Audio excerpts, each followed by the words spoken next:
is for healthcare, for animal husbandry. Has anyone here been to a doctor or a dentist recently? I certainly did, and it wasn't pleasant experience, but it is really important to make sure we're in tip-top shape. And just like we would go to the doctor or dentist to get checked up on, the animals here, they participate in their own healthcare during these sessions. So we can ask them to do various things like opening their mouths or to lay down, as we just saw there, which helps us check their teeth, their gums, the outside of the bodies, if they have any bumps, scrapes, or bruises, allows us to help see if they're doing okay both inside and out. It also allows us to do some more advanced healthcare procedures like taking blood samples, doing x-rays or ultrasound scans, which are really important to practice in case we do actually need to do those procedures. It gets the animals comfortable and aware of what's going on so they aren't afraid when it actually happens. The second reason that we train here is for physical exercise. So we saw some examples of that already.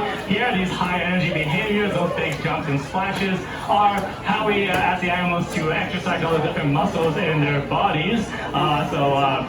Similar to if we were to do sports, play basketball, soccer, things like that. And those are how we exercise our bodies. Same with the sea lions here. Even just climbing up onto the docks is a big physical activity, because that's hauling out over 600 kilograms of sea lion out of the water, which is not easy. It's a very physically strenuous task.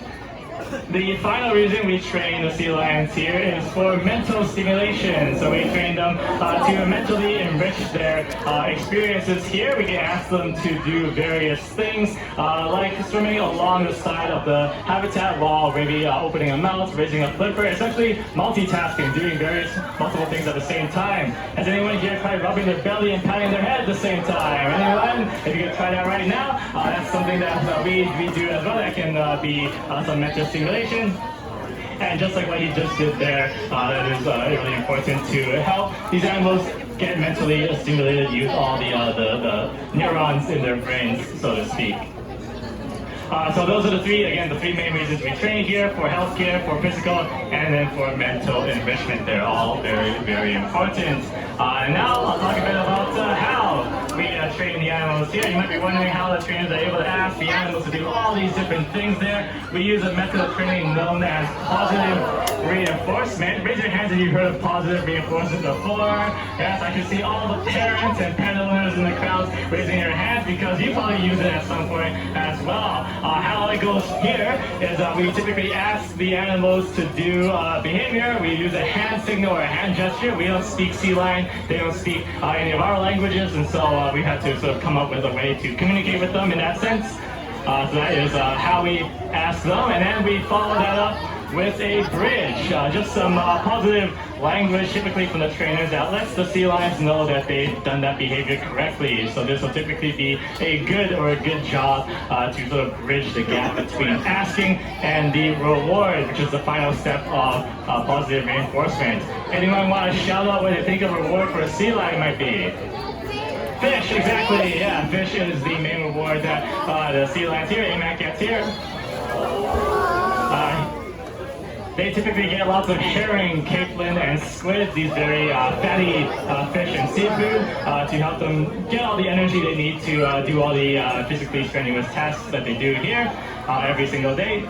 And at his peak, AMAC was eating about 33 kilograms of this seafood every single day. Right now he's eating much less of it. He's in a time of his the year known as the rutting season, or essentially the mating season, where he's sort of losing a lot of weight and more interested in females rather than food. And so he has lost about 200 kilograms since the start of this year. He was at 950, now down to around 650. So he's eating a lot less than that. The females get around usually 8 to 10 kilograms of that seafood every single day. So it's still a lot of seafood to help reinforce the behaviors that the trainers ask for, to help care for them, work with them, and also to strengthen the relationship that they have with the animals. Because again, that relationship is really important. It is the key to everything that we do here at the Vancouver Aquarium, and it allows us to do many meaningful things with these animals, like learn from them, do research projects that help us learn more about sea lions, and therefore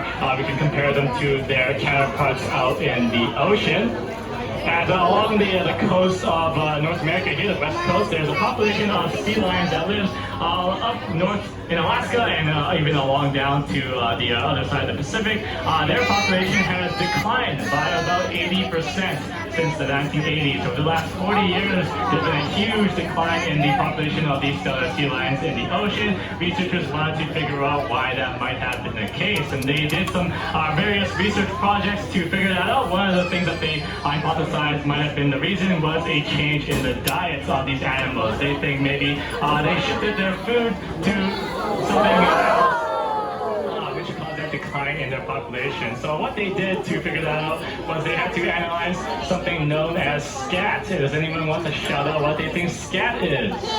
Poop, exactly. That is the scientific word for poop there. So they looked at sea lion poop. Essentially, they picked out little bones of various animals from the poop of sea lions, and what they found were bones from fish like pollock and ackam mackerel.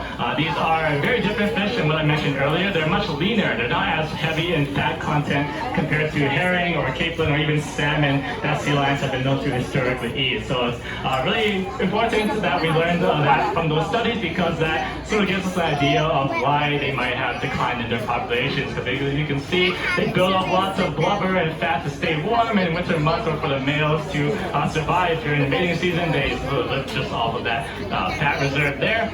Even the mothers, they give lots of rich milk for their young as well. So that high fat fish is really important, but if they're switching their diets to that lower fat fish, then that can cause their reduced growth rates, reduced reproductive weights, and so that can cause that decline in their population.